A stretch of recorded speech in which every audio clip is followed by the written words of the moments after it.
중국이 세계 2차 대전 승리를 기리는 이른바 전승절 80주년 기념식을 앞두고 참석자 명단을 발표했습니다. 가장 먼저 러시아 푸틴 대통령에 이어 김정은 위원장이 이름을 올렸습니다. 俄罗斯总统普京、朝鲜劳动党总书记、国务委员长金正恩。 중국 측은 북한과는 산과 물이 이어진 우호적 이웃이라며 김 위원장의 참석을 열렬히 환영한다고 밝혔습니다. 维护好、巩固好、发展好中朝传统友好，是中国党和政府的坚定立场。 북한 조선중앙통신 역시 비슷한 시각 김 위원장의 방중 계획을 공식 발표했습니다. 김 위원장의 중국 방문은 이번이 5번째로 지난 2019년 이후 6년 만입니다. 시진핑 주석은 푸틴 대통령, 김정은 위원장과 나란히 자리할 것으로 보이는데 세 사람이 한 자리에 서는 건 처음입니다. 두 사람 외에도 베트남, 라오스, 캄보디아, 이란 등 모두 26개국 정상들이 초청 명단에 올랐고 우리 측에서는 우원식 국회의장이 참석합니다.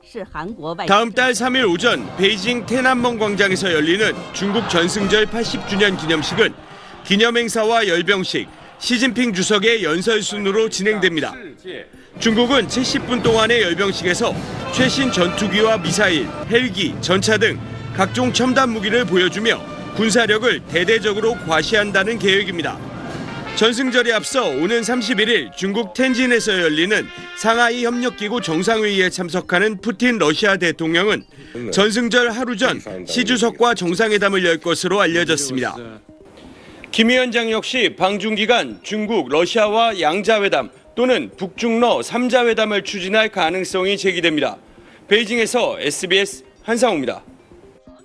김정은 북한 국무위원장은 지난 2011년 집권 이후 지금까지 모두 8차례 외국을 방문했습니다. 2018년 싱가포르, 2019년 베트남에서 2차례 트럼프 미국 대통령과 만났고 이를 전후해 중국을 집중적으로 4차례나 방문해 북중 정상회담을 했습니다. 2019년 2월 하노이 노딜 이후엔 2019년과 2023년 2차례 러시아만 찾았을 뿐입니다. 그 뒤 2년 만에 처음으로 북한 밖으로 나서는 해외 방문지로 중국을 택한 겁니다. 그동안은 모두 양자 정상회담이었습니다.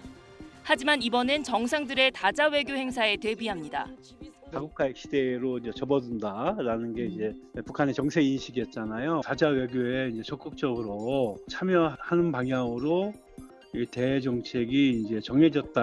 할아버지 김일성 주석은 다자 외교 무대에 여러 차례 등장했습니다. 한국 전쟁 직후인 1954년 10월 중국 정부 수립 5주년을 기념하는 열병식에 갔고 1959년과 61년 소련, 65년 인도네시아, 80년 유고슬라비아에서 열린 다자 외교 행사에 참석했습니다.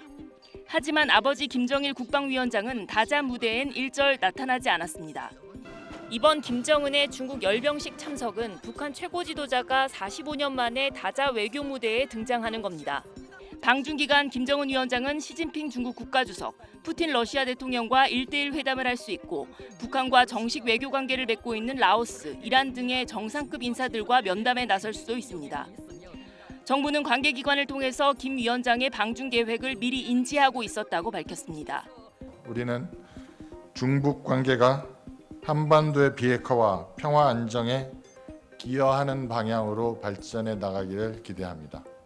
강훈식 대통령 비서실장은 그제 한미 정상회담도 이런 일들의 영향을 기본적으로 받았다고 전하면서 남북 간 대화와 협력 채널은 늘 열려 있다고 강조했습니다. SBS 김아영입니다.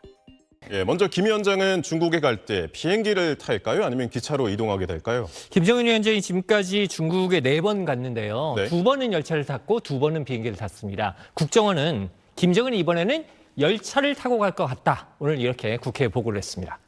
전승절이 그러면 다음 주 수요일인데 예. 김 위원장 평양에서는 언제 출발할 것 같습니까?